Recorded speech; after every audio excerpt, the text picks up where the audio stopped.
When most people think of the opening moves of World War II, they picture overwhelming German forces sweeping into Poland with tanks and aircraft in a brutal blitzkrieg. But one of the first land battles of the war, the Battle of Mokra, fought on September 1, 1939, tells a different story. It's a story of resistance, strategy, and an underdog holding its ground against a formidable enemy. So let's talk about the Battle of Mokra. It was fought between September 1st and 2nd, 1939, near the village of Mokra, south of Poland, near the border with what was then Czechoslovakia. The battle involved a single Polish unit, the Wolinska Cavalry Brigade, and its orders were to stop the German advance and defend the vital rail line between Warsaw and Krakow. The Germans attacking were part of the 4th Panzer Division, and their numbers were about 12,000 men supported by tanks and armored vehicles. The Poles defending were fewer in number, about 7,000 men, but they were highly mobile and had the element of surprise. Poland's cavalry brigade was a modern unit.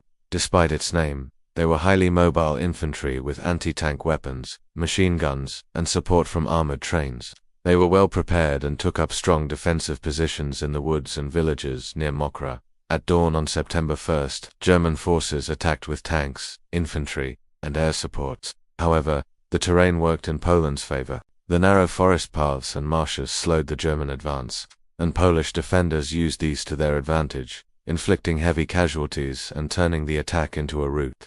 Highlights of the battle include the crucial role played by 2 armored trains which provided mobile artillery support to the Poles.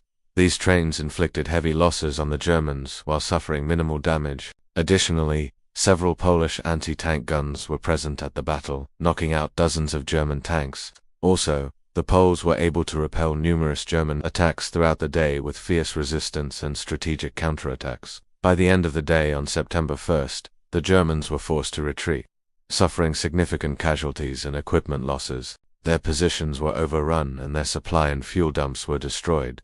The Battle of Mokra ended on September 2nd when the Germans regrouped and retreated further from Mokra. The Battle of Mokra stands out for several reasons. Firstly, it was one of the first land battles of the Second World War. Secondly, it resulted in a decisive Polish victory despite being vastly outgunned and outnumbered. And thirdly, it demonstrates that Poland was not caught completely unprepared or willing to passively accept its fate. The Polish soldiers were ready and willing to fight back against the German invaders. While the overall invasion of Poland ended with the country occupied by Germany and the Soviet Union, battles like Mokra proved the courage and competence of the Polish military. The victory at Mokra was a rare bright spot in an otherwise dark moment for Poland. It was a morale booster for the Polish people at home and a symbol of resistance in the face of aggression. Today, the Battle of Mokra is not widely taught outside of Poland, but it deserves recognition for what it was, an early sign that Nazi Germany's path to domination would not be uncontested.